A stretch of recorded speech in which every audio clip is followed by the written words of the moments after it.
Good evening and welcome to NTD News. I'm Stephanie Cox. Here are today's top stories. Millions of Texans doing everything they can to stay warm without power. The crisis sparking debate over where the fault lies. Trump takes aim at the Senate Minority Leader. He said McConnell has no credibility on China and won't do what's right for the U.S. Under a new Biden directive, thousands of migrants who've been awaiting entry into the U.S. will now be processed. Biden's a step closer to slashing Trump's Remain in Mexico policy. And a Georgia elections director is fired following controversy. That's as Senator Warnock is under investigation for his role in a voter registration group.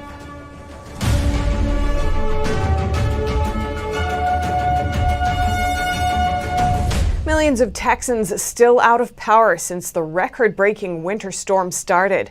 Many are turning to their last resort to get through it as experts dispute the real reasons behind the outage. People in Texas are struggling to stay warm, and without electricity, it's been almost impossible to keep the cold at bay. More than 4 million are reported to be without power on Tuesday. Temperatures remain well below freezing across the state. In one video, dozens of people turned on their cars and stayed inside them for warmth. Look at these people. Some of them have been in their cars for 10 plus hours because it's freezing outside. This is ridiculous. At least 17 reported deaths are connected to the storm. Some of those deaths were caused by exposure to extremely low temperatures. While some experts say the massive blackout in Texas shows the grid is more vulnerable as it depends more on renewable energy, other experts say the outages were caused by gas, coal, and nuclear energy failing to meet the high demand. In 1999, then-Governor George W. Bush mandated the development of renewable electric power generation. Reports say about 10 to 15% of outages were expected to be restored by mid-afternoon. Don Tran, NTD News. At least 3 people are dead after a tornado tore through a seaside town in North Carolina. Meanwhile, millions of people in Texas remained in the dark early Tuesday amid sub-freezing temperatures. The tornado also left at least 10 people injured after it hit just after midnight in southeastern Brunswick County. The tornado destroyed homes, downed power lines that left thousands without electricity, and snapped trees in half. The Brunswick County Sheriff said searches for missing people were underway and will likely increase. He asked people to avoid the area while crews work to clear the streets and search for victims. Meanwhile, nearly 4 million homes and businesses were without power early Tuesday in Texas, where temperatures dipped into the single digits overnight. Former President Trump is lambasting Senate Minority Leader Mitch McConnell. Trump said Republican senators won't win again if they stand behind McConnell. Trump said the senator will never do what is right for the country and added McConnell has no credibility when it comes to China because of his family's substantial Chinese business holdings. Trump said McConnell begged him for his endorsement and that he regrets giving it to him. What's more, Trump explained he'll support primary rivals who embrace the MAGA movement and his America First policy. The former president said America wants brilliant, strong, thoughtful, and compassionate leadership. And he noted his administration rebuilt the military, became a net energy exporter, and built the wall. But now under Biden, he says illegals are pouring in, energy independence will be lost, and taxes will be going up. A rocket attack on U.S. forces in Iraq killed a civilian contractor last night. The White House is first of all expressing anger over the deadly attack. We are outraged by last night's rocket attack in the Iraqi Kurdistan region. Initial reports indicate that the attacks killed 1 civilian contractor and injured several members of the coalition, including 1 American service member and several American contractors. The attack is the deadliest targeting U.S. troops in Iraq in almost a year. A Shia militia group allegedly aligned with the Iranian regime claimed responsibility. Tension has been escalating between U.S.-backed Iraqi forces and Iran-backed militias in the region. And we offer our condolences to the loved ones of the civilian contractor killed. The Iraqi people have certainly suffered for far too long from this kind of violence and violation of their sovereignty. The press secretary says the U.S. is working with Iraqi partners to determine precise attribution for the attack. It's unclear what actions the Biden administration will take in response, but she says diplomacy is a priority with this administration. Biden's latest efforts to slash Trump's immigration policies. Thousands of migrants who've been awaiting entry into the U.S. will now be processed to enter. NTD's Melina Weisskopf has the story. Biden is a step closer to squashing Trump's Migrant Protection Protocol, or MPP. 25,000 migrants who have been waiting in Mexico for legal entry into the states will be processed for entry starting this week. This is probably the worst possible time to be allowing this kind of influx, not only the first 25,000, but the next 25,000 and who knows how many to follow, because Americans are still struggling and legal immigrants are still struggling because of the pandemic. There are some restrictions. In the first phase, only those who are currently in the MPP will be processed. But it's unclear how or when other migrants will be processed for entry. The DHS says others should await further instructions, leaving the question of how Biden will handle illegal entry attempts in the future once the MPP is completely stripped away. Before we had the MPP program in place, the situation was essentially catch and release. And that led to a huge crisis at the border where we had hundreds of thousands of people who showed up in 2018 and 2019. It was overwhelming to Customs and Border Protection and to the Border Patrol. People were released without us really knowing who they were, where they were going, why they were coming. And as a result, and we know that criminal organizations and gangs used this chaos at the border to get their recruits in place in the United States. Vaughn says that once the MPP is gone, she expects another crisis at the border in a very short time. The DHS says their new direction, quote, should not be interpreted as an opening for people to migrate irregularly to the United States. And the White House press secretary told migrants now is not the time to come because most asylum seekers will be turned away. However, Vaughn warns that actions speak louder than words. The other message that has been put out by the Biden administration is that interior enforcement of immigration laws has been all but suspended. So if you get here illegally or otherwise, even on the basis of a false or frivolous asylum claim, you're not going to be made to leave. That's because Biden's policies that clamp down on ICE only allows them to arrest and deport serious felons, meaning many illegal immigrants are free to stay in the U.S., including sex offenders, those convicted of drug crimes, fraud, simple assault, and others. So although the Biden administration keeps saying don't come, his policies may have already increased the pull factor. Melina Weisskopf, NTD News. Vice President Kamala Harris has recently made official phone calls to multiple heads of state. It's a task that's normally carried out by the president. The White House reports Harris spoke with French President Emmanuel Macron via telephone. They spoke about strengthening ties between the United States and France, the pandemic, climate change, and democracy. There was no mention of President Joe Biden.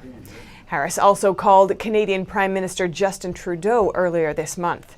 Vice presidents rarely call heads of state. Former Vice President Mike Pence did not share calls with Trudeau or Macron. He did visit some heads of state in person. And North Carolina's Republican Party is the latest to denounce their senator publicly and officially for voting to convict Trump. Senator Burr was one of the 7 Republicans who voted to convict. North Carolina's GOP chairman talks to NTD's Melina Weisskopf. An interesting point about Senator Burr's vote to convict is that he originally voted against having the trial to begin with. Burr was part of the majority of Republicans who voted that Trump's trial was unconstitutional, later changing his mind. North Carolina's GOP says he made the wrong call.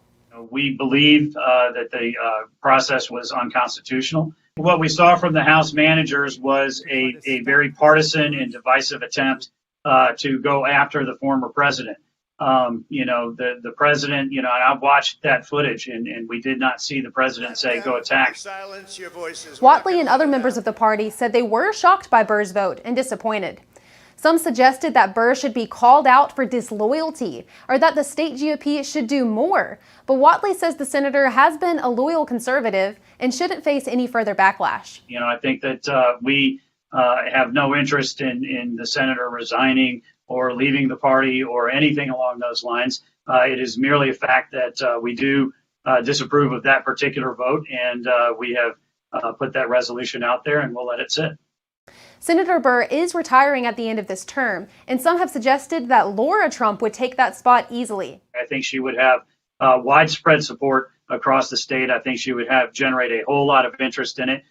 We've already got one candidate who's in the race, and we've got several others that are looking at it that I think are going to wait until Laura decides whether she's going to get in or not. Senator Lindsey Graham said after the impeachment trial that Laura Trump was the biggest winner that came out of it. Now, Ms. Trump hasn't hinted or announced whether or not she'll take up the opportunity to take that seat. Back to you, Steph. And though many states' GOPs have officially denounced the senators who voted against party lines, Utah's not one of them. Utah's Republican Party says they won't take action against Senator Mitt Romney because they want to focus on unifying their party. And Fulton County's elections director has been fired after heavy controversy during the primary and presidential elections last year. This after a number of alleged voter fraud cases move forward in the Peach State. Here's the details. Fulton County's Board of Elections voted 3-2 to fire Richard Barron as the county's elections director. Ruth. Yes. The ayes have it.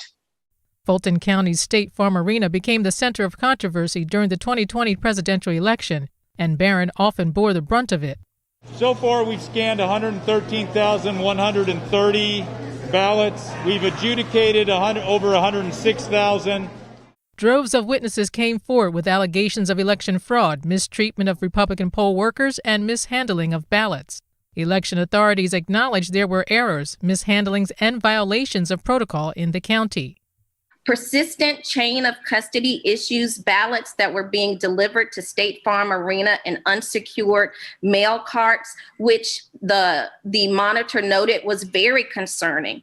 The county also came under heavy scrutiny for problems during its primary election in June 2020 and has grappled with disorderly elections for years. During the public commentary portion of the meeting, some praised Barron as a boss, while others accused him of firing them for speaking out about election concerns, like Bridget Thorne, who was a Fulton County precinct manager for nearly 9 years. How many other people have gotten fired when they spoke up? How many other people aren't speaking up because they fear of getting fired? Barron's firing follows a series of probes into voter fraud cases in Georgia. Last week, Georgia's election board referred 35 cases of voter fraud for prosecution. One case involves a missing memory card that made headlines during the 2020 presidential election. The Fayette County Elections Board and its director are being accused of improperly handling 4 memory cards. One card containing 2,600 votes was missing during the November 3rd vote count and was only uncovered during the recount. Senator Raphael Warnock is also under investigation for his role serving as board chairman of the New Georgia Project in 2019, a voter registration organization founded by Stacey Abrams. Authorities say the group submitted 1,268 voter registration applications after the deadline for a 2019 special election, causing voters to be disenfranchised. Grace Coulter, NTD News.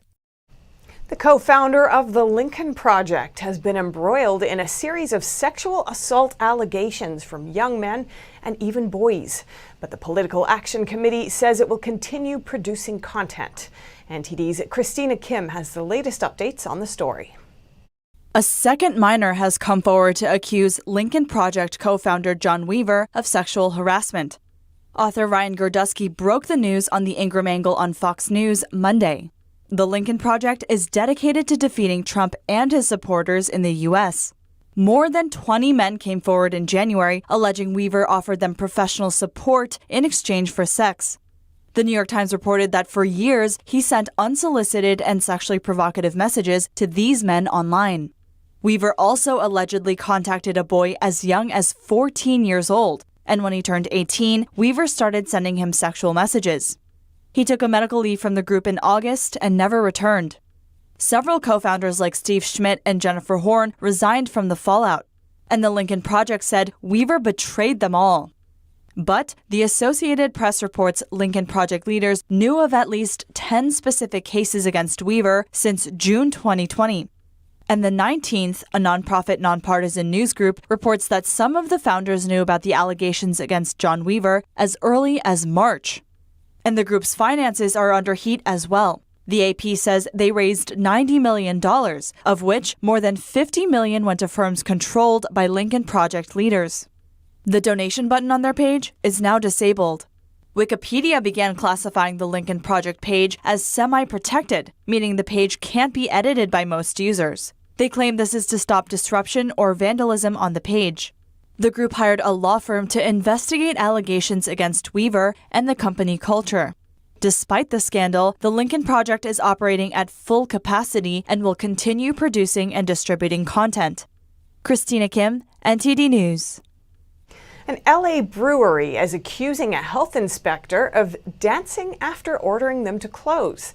NTD's Miguel Moreno has more on that dance, all captured on surveillance video. Sometimes the government steps in and orders businesses to close because of the pandemic. Profits are gone, maybe they appeal the decision or adjust. But what if a health inspector dances after ordering you to close up shop? Well, that's what happened to a California brewery, all captured on surveillance video. Let's show you that clip.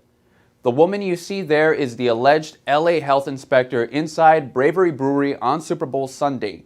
The video has no sound, so we don't know if there was music playing or why she started dancing. But Bart Avery, one of the brewery's owners, told Fox News that the inspector came in at about 11 a.m. and told an employee to close up for violating the guidelines, saying they needed a food truck to operate. Now, here's the facepalm. The inspector apparently made a mistake. Turns out the brewery was only selling draft beer on the go and didn't need the food truck. In other words, they lost their Super Bowl Sunday business over a mistake. Avery told the media he doesn't know why the inspector broke into a dance, but the next day the department called him to apologize about the mistake. We reached out to the LA County Health Department, but they didn't get back to us. Now let's move on to Dr. Anthony Fauci, the NIAID director and President Biden's top health advisor. He was just awarded $1 million. The Dan David Foundation says they gave him the money for a few reasons related to medical achievements. But one of those reasons really stands out. And for courageously defending science in the face of uninformed opposition during the challenging COVID crisis. What does this mean? We're not sure, but Dr. Fauci, now working for President Biden, has been open about his conflicts with then President Trump. He disagreed with Trump about hydroxychloroquine and other things. Whatever the case, the foundation is supposed to donate 10% of Fauci's $1 million to college students. Someone else who got an award for his work during the pandemic is Governor Andrew Cuomo. Recently, he got himself into a scandal for withholding an accurate tally of nursing home residents who died of the virus. And in retrospect, I'm saying we should have done a better job providing more public information. Now, we're focused on the day-to-day and we're focused on what we're doing. Despite his bipartisan critics, he still has fair support. New Yorkers polled gave the governor's handling of the pandemic a 61% approval rating in a Siena survey on Tuesday and a 34% disapproval rating. Some 800 people were surveyed. He got his poorest rating on publishing nursing home data. 55% of New Yorkers thought he either did poorly or fairly in that respect. Back to you, Steph. Thanks, Miguel, keeping us updated on those pandemic stories you might miss somewhere else. And the host of The Bachelor is stepping aside over a controversial interview. In his apology, he says his comments about a contestant defended racism. NTD's Christina Kim has the story. The Bachelor host Chris Harrison is facing backlash for defending contestant Rachel Kirkconnell. A photo of Kirkconnell allegedly shows her attending an Old South antebellum party with her sorority in 2018. We all need to have a little grace, a little understanding, a little compassion. I haven't heard Rachel speak on this yet. And until I actually hear this woman have a chance to speak, who am I to say any of this? Kirkconnell is also under fire for dressing up in Native American attire, posting pro-police content, and having Republican parents. Harrison is currently in the middle of co-hosting the 25th season of The Bachelor, but he's now stepping aside for a period of time. Harrison later says by excusing historical racism, he defended it.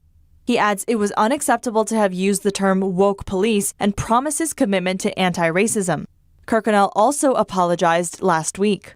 The Epoch Times senior investigative reporter Joshua Phillips says totalitarian regimes use cancel culture to justify more government control.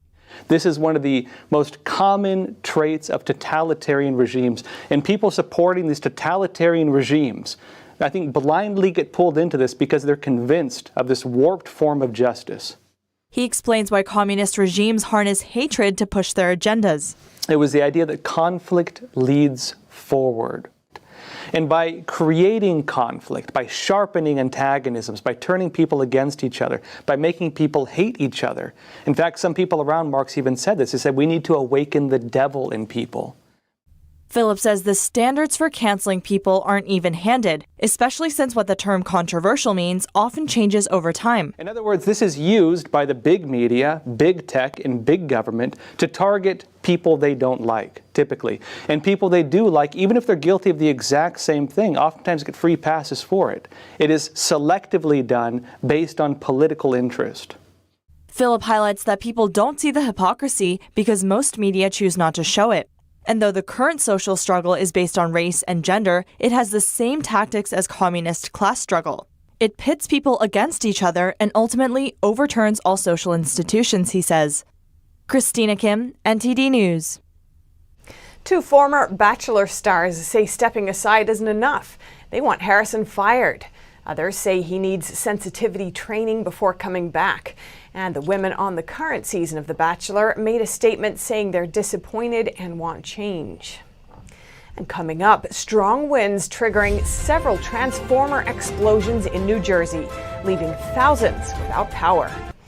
And some grocery stores are closing because of government-mandated pay raises. We'll look at where the shutdowns are happening and what's being done to oppose them after the break.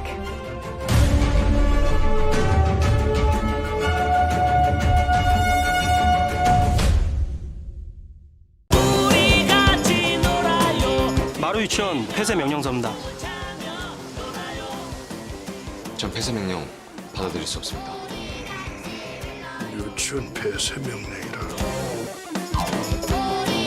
좀 들어간 건 어떻게 됐어? 도저히 방법이 없대? 정일도 사장님을 대신해서 제가 대신 말씀드리면 안 되겠습니까?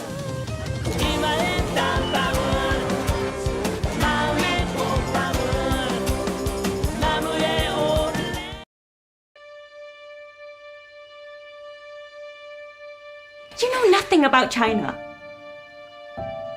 Man, this is getting really out of control. You might never be able to go back to China. I have to take that risk. If I don't do it, who will?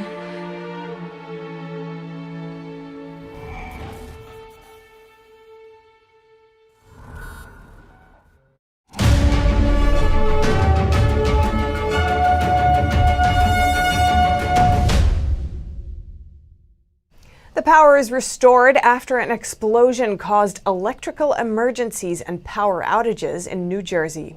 Strong winds and cold weather on Monday and Tuesday caused several transformer explosions, leaving thousands of people in Hoboken without electrical power.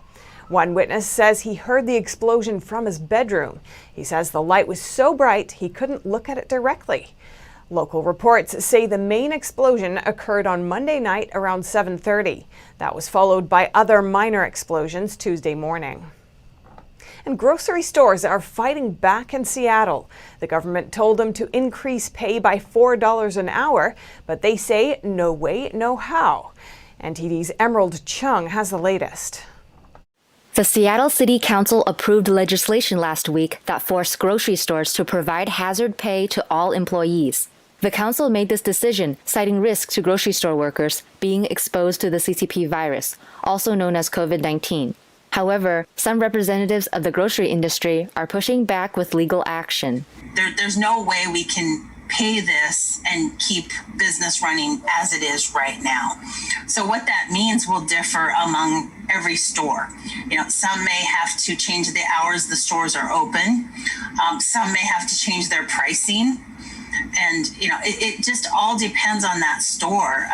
Hetrick and another association have joined together in filing a lawsuit against the city of Seattle. Well, by singling out certain grocers and ignoring other groups that employ essential frontline workers, the ordinance violates the U.S. Constitution and the Washington Constitution's Equal Protection Clause. Stores subject to the hazard pay requirement must either employ over 500 individuals or be larger than 10,000 square feet. Especially in Seattle right now, they're seeing even lower profit margins because of increased theft, increased cleaning.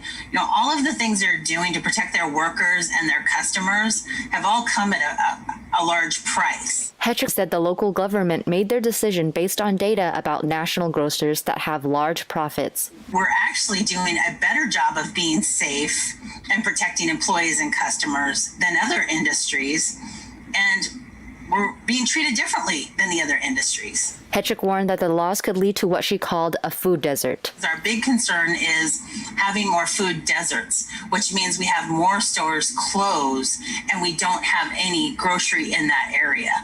So that's really what we're trying to avoid and hoping that we can prevent through this effort. California, which has similar laws, has already seen 2 grocery stores close in response to pay raises. Reporting by Emerald Chung, NTD News, Seattle. Earlier today, one Seattle grocery chain announced it will permanently close 2 stores. The chain, named QFC, cited hazard pay laws. QFC is part of Kroger, which also recently closed 2 stores in California for the same reason. And some parents in one Bay Area school district are pushing to get their children back into classrooms. They're also working to recall several board members. NTD's Eileen Eng has more details. San Ramon Valley parents are trying to get their kids back to in-person instruction. They are part of various organizations that came together to push for the same issue. My family and many others in the area are really frustrated to the point where now we're starting to look at what is our plan B? What options do we have? Is it private schools? Is it moving? Is it, in many cases, is it moving outside of the state? He is a parent of 2 high schoolers who attend San Ramon Valley High School and part of an organization called Parent Power, a grassroots community of parents who are unsatisfied with the way the School Board of Education is handling the return to school. Since February 10th, the school district allowed preschool and elementary school students to return to classrooms for hybrid learning. However, middle and high school students are still under the distance learning model. Another parent has been working with a group of moms in the same organization to recall 3 school board members, the president, Susanna Ordway, and board members Rachel Hurd and Ken Mintz. Every time there's a board meeting, we get more parents reaching out saying, hey, how can I be part of this? I can see that they're not representing our interests. The school board is supposed to represent the community and the parents and the students. And it's become glaringly obvious that that's not what the mission is for these current trustees. She is a parent of 2 high schoolers and a middle schooler. Everything, life as they've known it, has completely changed 180 degrees. They're not going to school. They're not seeing their friends. They're not playing sports. Since the November elections last year, they have been trying to come up with ideas and provide suggestions. And unfortunately, we continue to feel stonewalled. That's probably been our biggest source of frustration, is there's been multiple times, really going back all the way to the beginning of the pandemic, where the Board of Education had the opportunity to really be more proactive, be forward-thinking. They have suggested using larger rooms like libraries, gyms, auditoriums, and cafeterias as classrooms to space out for social distancing. Or we feel confident that there are great options for remote learning.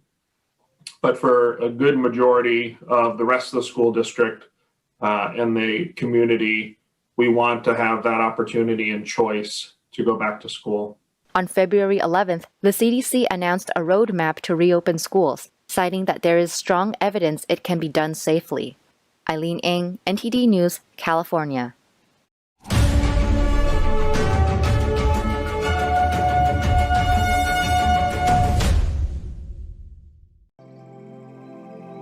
We're becoming more and more urban. We lose our connection with nature.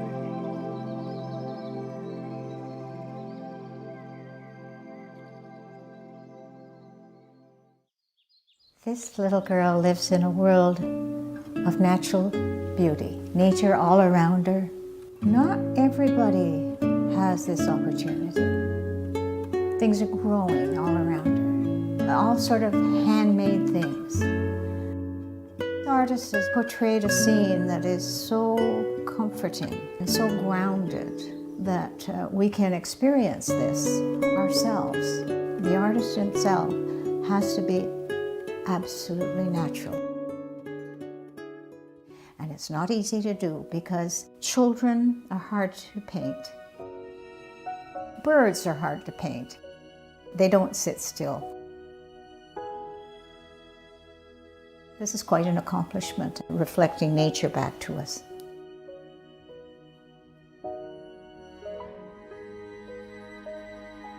It's just a pure, natural painting.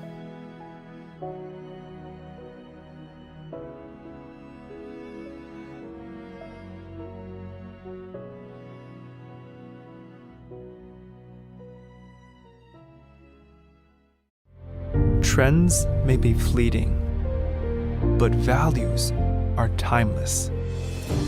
We now bring you this new clothing brand with classic design and luxurious comfort. It's our way of sharing hope and inspiration from the world of Shenyun. We bring you Shenyun Dancer. Wear it with honor.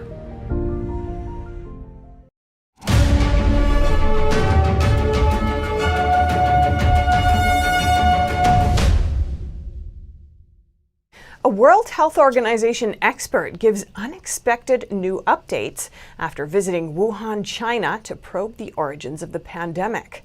And in Australia, the Prime Minister may tear up a controversial Chinese investment deal. NTD's Tiffany Meyer has the details. New comments from the lead investigator on the World Health Organization's virus origin probe. In an interview, Peter Van Emberick told CNN the virus outbreak in Wuhan might be much more extensive than previously thought. The first confirmed case was discovered back in December 2019 in Wuhan. That's according to Chinese authorities. But other sources, including the U.S. government, say cases can be traced back to months before that. Emberick's team recently traveled to Wuhan to investigate the origins of the virus. He says they found that even as far back as December 2019, there were over a dozen strains of the virus in Wuhan. He added that the virus could have sickened more than 1,000 people by that point in December. He called the information a new finding. Video sharing app TikTok's parent company is walking away from its deal with U.S.-based company Oracle. The company, called ByteDance, sought to sell its U.S. operations. That's after former U.S. President Donald Trump threatened to ban it in America over security concerns. A source who declined to be named told the South China Morning Post that the deal with Oracle was to, quote, entertain demands from the Trump administration, but added that with Trump now out of office, the deal is gone with him. The Biden administration paused the TikTok ban last week, saying officials will reevaluate whether the app really poses a threat to U.S. interests. A Belt and Road deal between the Chinese Communist regime and a state government in Australia is expected to be torn up by Australian Prime Minister Scott Morrison within weeks. The state of Victoria signed an agreement with the CCP in 2018 to join an infrastructure program valued at more than $1 trillion. It was part of the CCP's Belt and Road Initiative. The project is widely criticized for predatory lending. Speaking to Australian media outlet The Herald Sun, Prime Minister Morrison says he has not seen any advantages coming from the arrangement. He introduced new laws last year giving the federal government power to cancel any deal between a state government and another country if the deals are inconsistent with federal foreign affairs policy. British lawmakers want to ban China from investing in the UK's defence supply chain. They say China and other hostile countries pose a risk to national security. NTD's Patrick Hayden takes a look. A UK Defence Committee says foreign adversaries are supplying equipment to Britain's Ministry of Defence. It listed 9 companies operating in the UK defence industry that have been acquired by Chinese companies in recent years. Just the slightest security risk can be fatal for a whole military operation. And they're exactly the sort of thing that we know our enemies wish to tamper with, damage and interfere. So we need to have 100% clean networks. Armstrong's organisation advised the government on 6 of the 9 suppliers.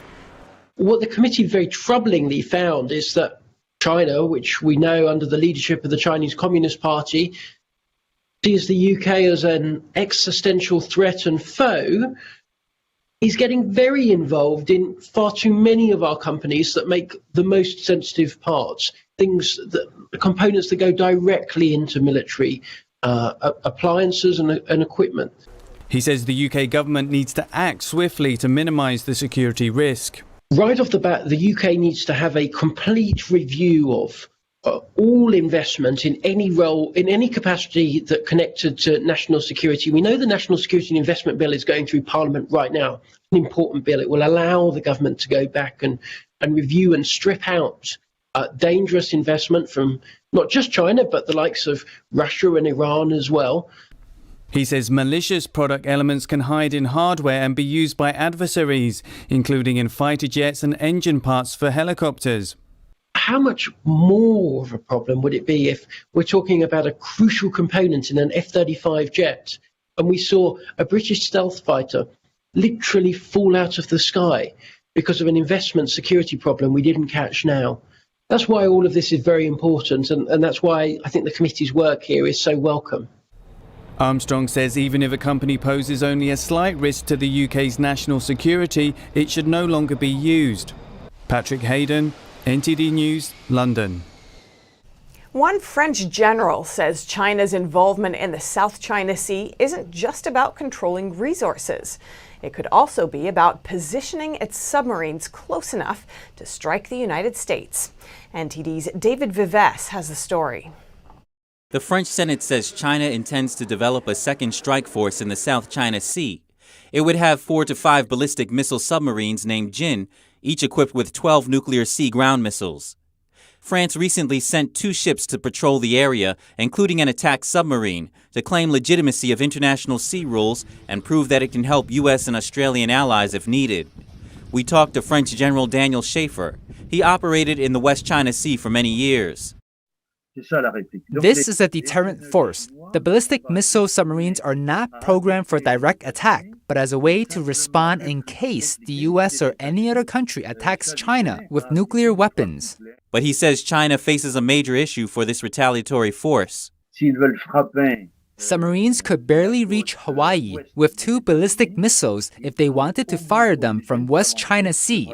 If they want to reach U.S. West Coast, they would have to bring these submarines to Mariana Arc, which is near the U.S. Guam military base. He says research and controlling natural resources are only secondary objectives. The Chinese regime's real challenge is to create a military sanctuary so its submarines can get within firing range of the United States. These submarines are being built at the Sanyang Naval Base, south of Hainan Island. The problem with these submarines is that they are easily spotted by aircraft and acoustic equipment if they are not in deep waters. So it's particularly vulnerable for these submarines to be detected, which is why they are often patrolled by the U.S. and its allies. Submarines should also pass through the Baishi Strait before entering deep waters. But again, navigation is difficult due to the large number of Philippine islands and U.S. bases that would easily spot a submarine. He says if China gets control of Taiwan, it will also get direct access to deep water, allowing its submarines to move without being detected out of newly established military bases. The French Senate says China seems to have strengthened its nuclear program to be able to retaliate against the U.S. if it ever attacks. David Vives, NTD News, Paris. Coming up, President Biden's administration extends help to struggling homeowners. And do you know any college grads looking for adventure? Planters Peanuts has an offer that'll make them go nuts. That and more after the break.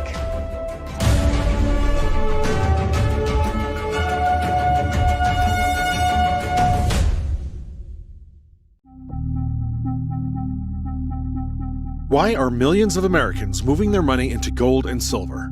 It's simple. The world has never been more unpredictable. the biggest economic crisis we've faced since 2008, and a government that's about to print trillions and trillions of dollars. That's why so many Americans are turning to gold and silver to protect their nest egg. American Hartford Gold is a trusted name to help families to safeguard their wealth. With an A+ rating from the BBB and 5-star ratings on the biggest review websites like Trustpilot and Google, American Hartford Gold can help you convert any qualifying IRA or 401k into precious metals. Or they'll help you to easily purchase physical gold and silver and deliver straight to your doorstep. Learn how you can protect your wealth with gold and silver today. Get this free 2021 information guide. Call 866-893-1493 or text TV to 65532.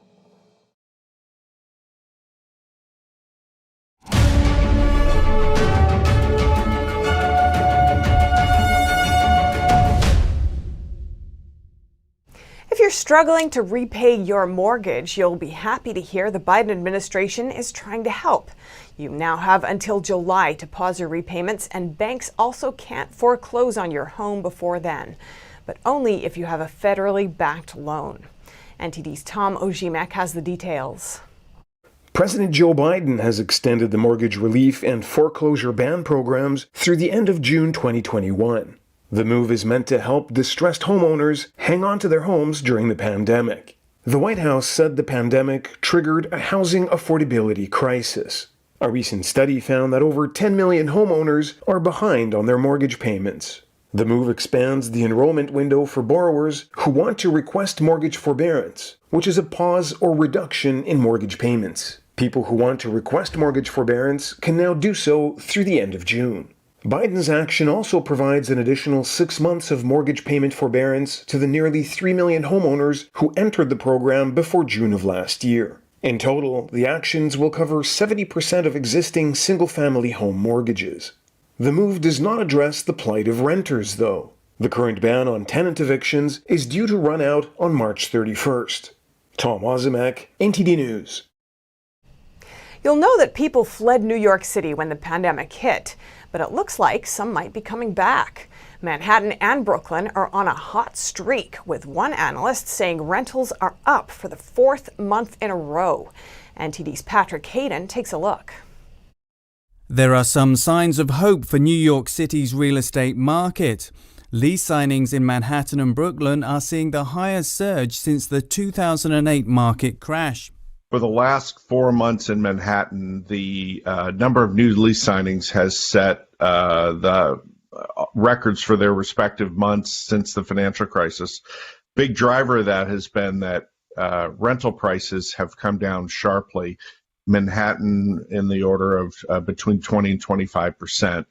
He says new signed contract activity for the past couple of months is actually the same as before the pandemic. And there are some early signs that people are coming back to the city.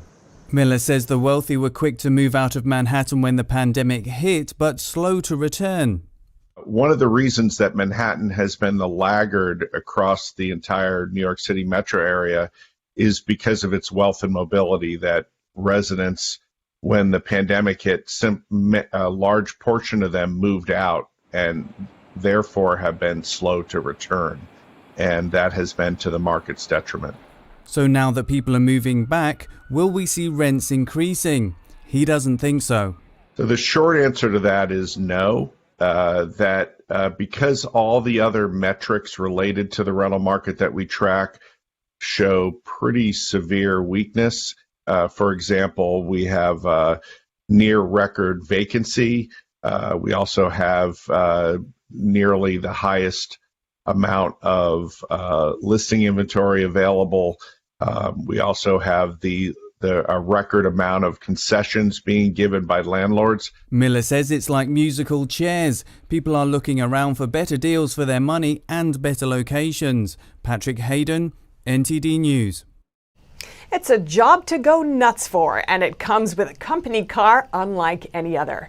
Planters is looking for some new college graduates to drive Mr. Peanut's Nutmobile. Crossing the country in an oversized peanut could just be the adventure of a lifetime.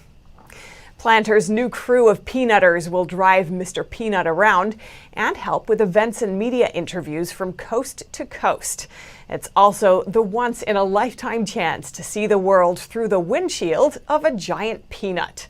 If you or someone you know is interested, stop by Mr. Peanut's Twitter account or go to plantersnutmobile.com.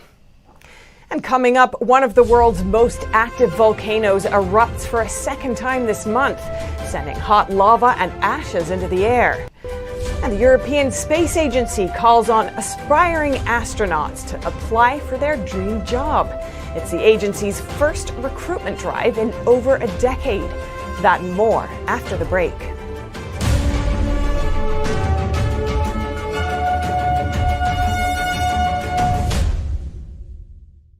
When you look at TV networks in America, a soundbite and fight-it-out culture prevails on news and commentary programs. As a Canadian, I'm fascinated with America, and I wanted to offer American thought leaders an opportunity to share their thoughts in a deep dive format, where we can explore their ideas together.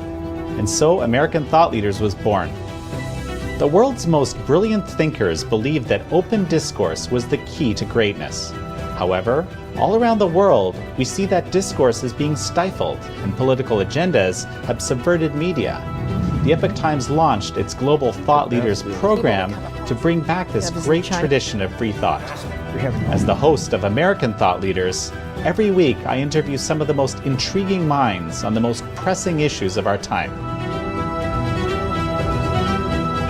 Be sure to check out our new episodes every week.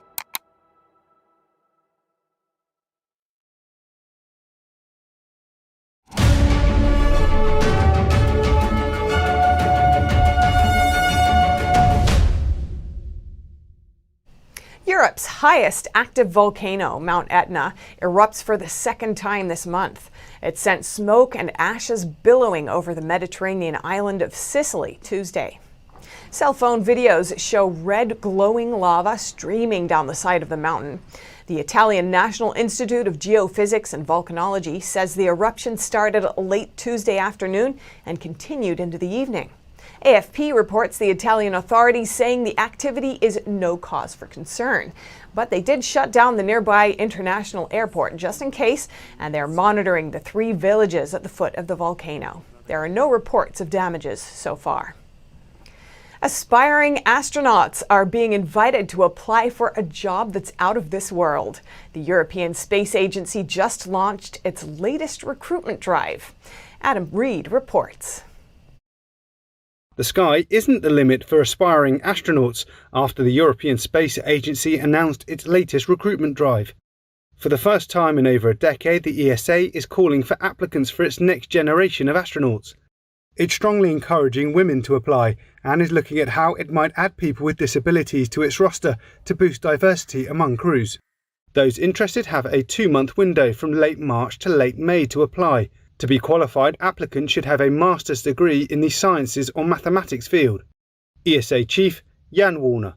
We have astronauts from the last selection, and they are still active astronauts, and I would like to see them again going into orbit, going into space. But at the same time, we need also new astronauts to secure a continuity. The selection process will involve 6 stages that will test candidates' scientific and technical know-how, physical capabilities, and the ability to stay cool under pressure. British astronaut Tim Peake. When you look at what we're doing in human spaceflight, it is quite remarkable. We are pushing the boundaries. We're asking more of our engineering, of our scientists, of our astronauts, and everybody.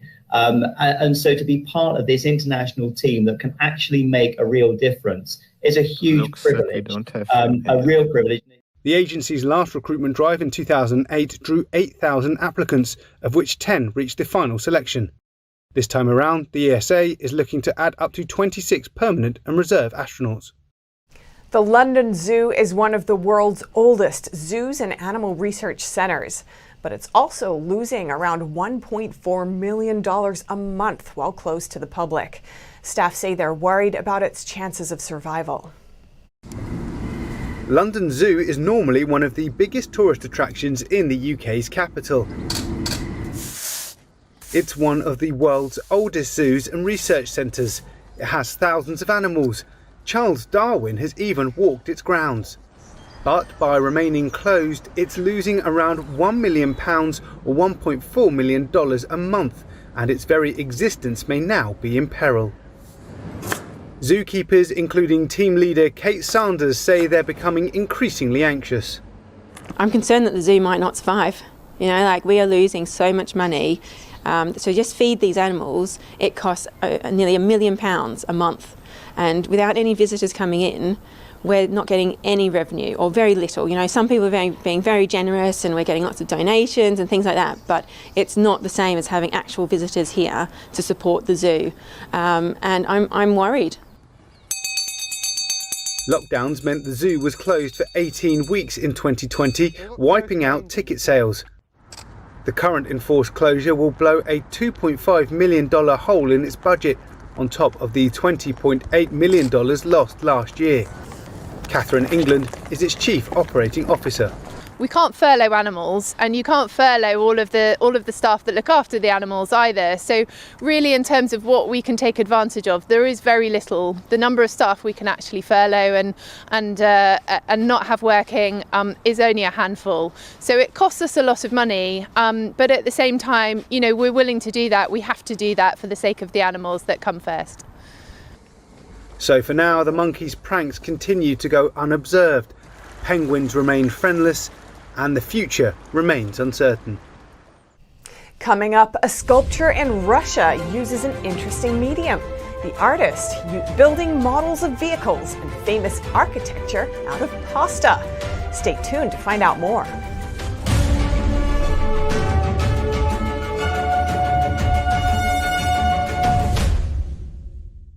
It's just clear as day. The media, whether it's broadcast, cable, or print media, has become extremely biased. And I started looking online for alternative ways to get information. And I saw an ad for a free trial. And I looked at it and I said, Epoch Times. I mean, come on, this is end of days type of stuff. I mean, what are they going to be talking about here? And I said, well, it's a free trial. Let me dig in.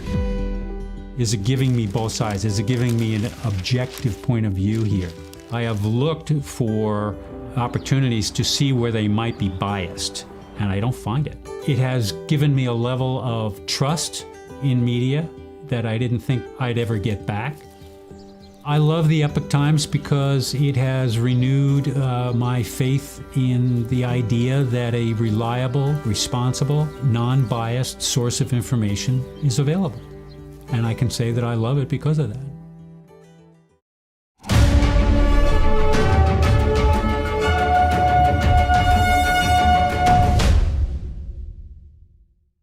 A sculptor in Russia takes his art to a new level with help of a new medium, uncooked pasta.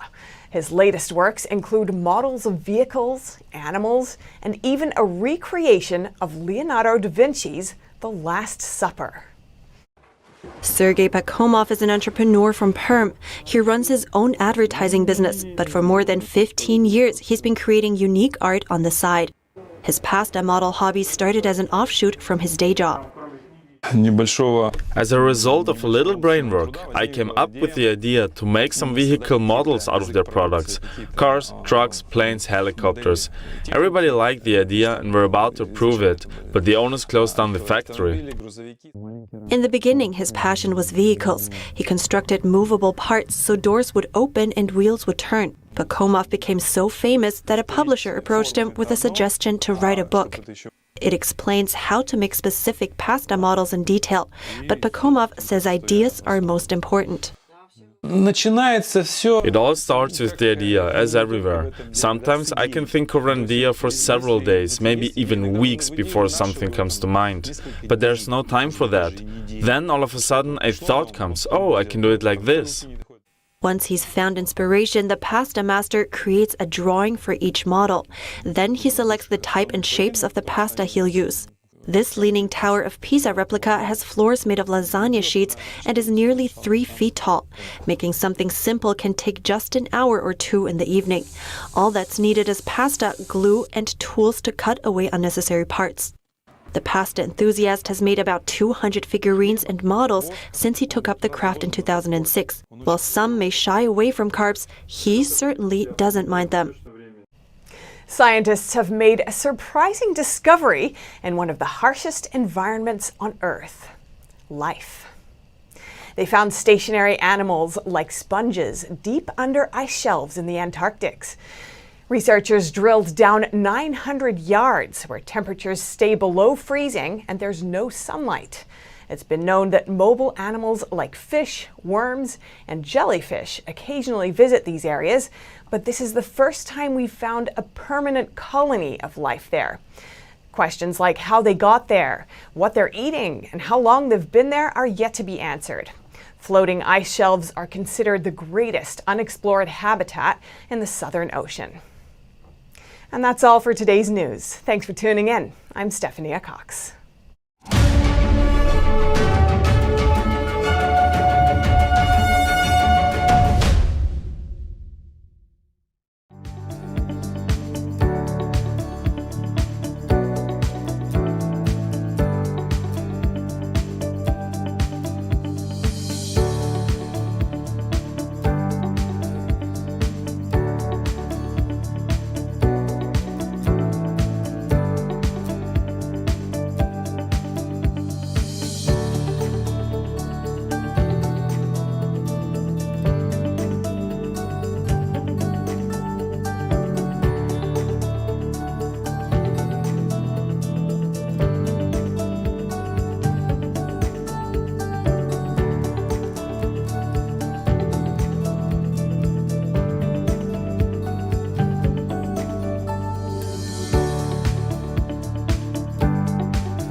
Hi there. A quick update. Social media has some new restrictions which might affect your access to our channel.